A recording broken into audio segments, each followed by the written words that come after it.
Qui est cet homme si important, si discret et si silencieux du début de l'Évangile? Joseph, le fils de David, comme nous le dit saint Matthieu. Joseph, l'homme de la maison et de la descendance de David, nous dit saint Luc. Charpentier de Nazareth a été choisi par le Père du ciel pour être le Père terrestre de Jésus, le Fils éternel de Dieu, qui est venu pour nous sauver. La tradition juive croyait que le Messie serait issu de la lignée du roi David. Cette tradition s'appuie sur la promesse faite par Dieu lui-même à David. Quand tes jours seront accomplis et que tu reposeras auprès de tes pères, je te susciterai dans ta descendance un successeur, qui naîtra de toi, et je rendrai stable sa royauté. Ta maison et ta royauté subsisteront toujours devant moi. Ton trône sera stable pour toujours. C'est grâce à Joseph que Jésus est appelé fils de David.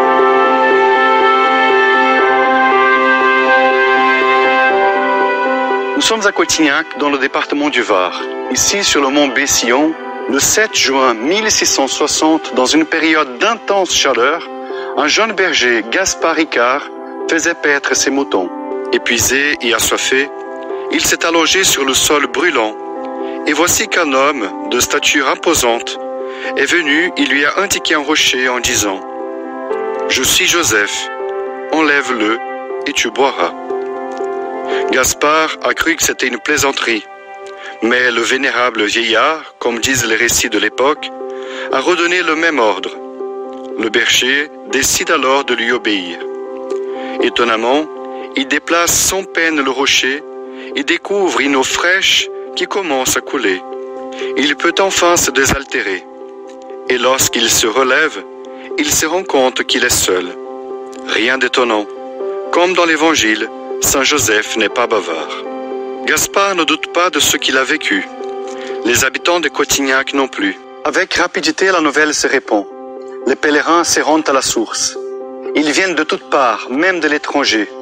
De nombreux infirmes viennent se confier à Saint Joseph. Ils repartent chez eux guéris ou alors consolés dans leur infirmité.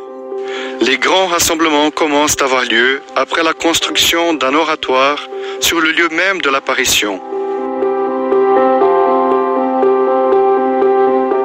L'originalité de Cotignac, c'est que dans une même commune et à quelques kilomètres, il y a deux apparitions conjointes à plusieurs années de différence, près d'un siècle. C'est la Sainte Famille de Nazareth qui nous est révélée, avec ses deux facettes, deux angles.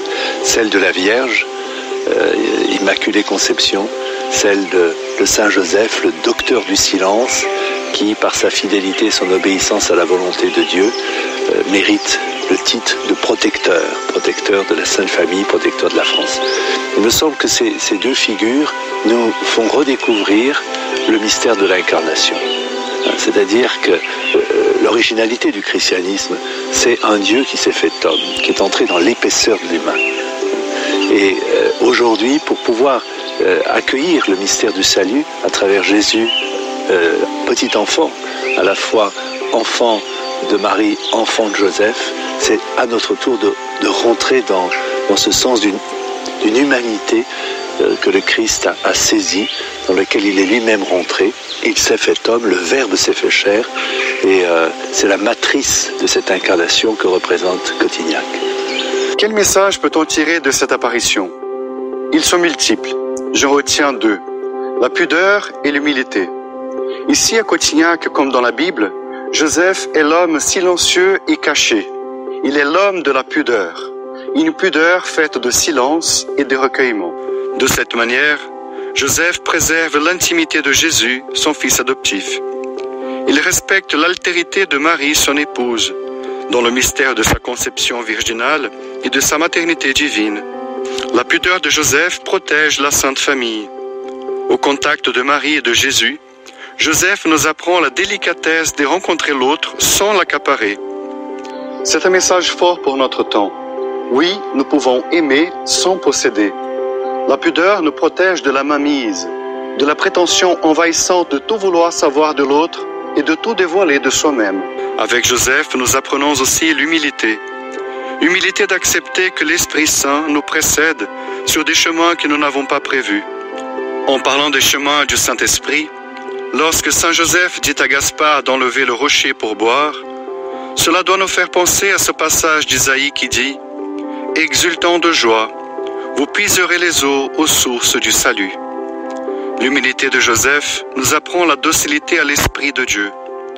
Se laisser conduire par l'Esprit de Dieu nous pousse sur des chemins inattendus, rassasie nos cœurs et étanche notre soif la plus profonde, celle de Dieu.